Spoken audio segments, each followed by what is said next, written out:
Morning. Nandito po tayo sa Villasis, packet ng tulay kay Ate Mirna. Yan.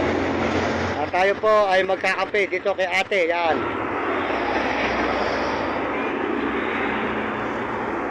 Doon po ako nakatulog sa sabi ko sa linahan, yung may wet shade. Yun. Pagka kinakagawin rito, doon ako natutulog, papunta, pabalik. Pauwi na po, Baliwag, Bulacan. Baliwag, Bulacan po ako, te. Tapos pumunta kami ng Baguio. Sobrang lamig sa Baguio ngayon, te. Napakalamig. Yan. Dito po tayo sa may Villasis. Yan, Villasis. Dito sa tindahan ni Ate. Yan. Suportahan po nyo ang tindahan ni Ate at bumili kayo ng bumili sa kanyang mga paninda. Mataga si Ate, masipag. Yan. Ilan po anak po nyo, yung pagtitinda? May mga anak po nyo.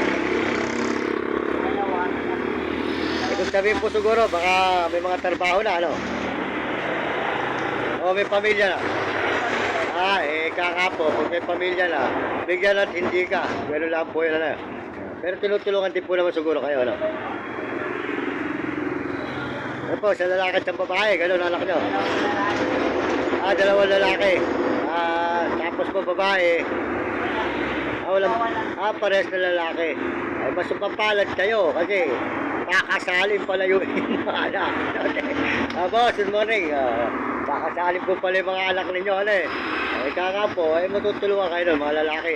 Ang anak, baligtad pala Ang kasibahan po kasi sa mga matatanda, ang magulang, hindi matitiis ang anak. Pero ang anak, matitiis ang magulang. Naniniwala ba kayo? Ayun. Pagka siya may binata, areglado, mahal ang magulang. Ngayon, pag ang puso niya ay nagkaroon na ng kabit, napapawasan ang pagmamahal sa magulang. Pero meron namang anak na ang magulang, mahal na mahal, kahit na naghihirap. Ako po, ang magulang ko, kahit may pamilya ako noon, hindi ko pinabayaan ang aking ina at saka aking ama. Talagang hanggang ngayon. Sabi ko sa aking magulang, kung ako ay pagpapalain sa pagbablog ko, huwag kang mag-alala ina. Ang tawag po sa amin magulang, ang nanay ay ine. Nakahanguin kita sa hirap pag tayo ay sinuwerte. Kasi ang Diyos ang nakakaalam po ng ating lakad na ito. Ayun. Huwag po kayo mag-alala ate. Pag ako po sakali pinagpala rito, lagi naman ako dito naman ang gawin ko. Nagdagan natin yan. Pag tayo ay pinagpala, huwag mo na kayong aasa. Pag dumating na sa atin ang swerte, tutulungan ko kayo ate. Huwag kayo mag-alala. Si Ate Mirna. Maraming salamat po sa buong mundo at Panginoon. Magkape po tayo mga kababayan dito sa tindahan ni Ate Mirna. Mirna po, Ate Mirna, yan. Wala po sa hanap buhay, kundi po konting tindahan. Pero nakakakuha po kayo sa senior. Buwan-buwan. Magkano po nakukuha nyo? Ay, mababa. Sa amin po, 1,000 buwan-buwan. Mga senyor. Mababa. Ganito po nangyayari dyan. Kasi po, yung kinuha ni Marcos yan. Ang senyor, 1,000.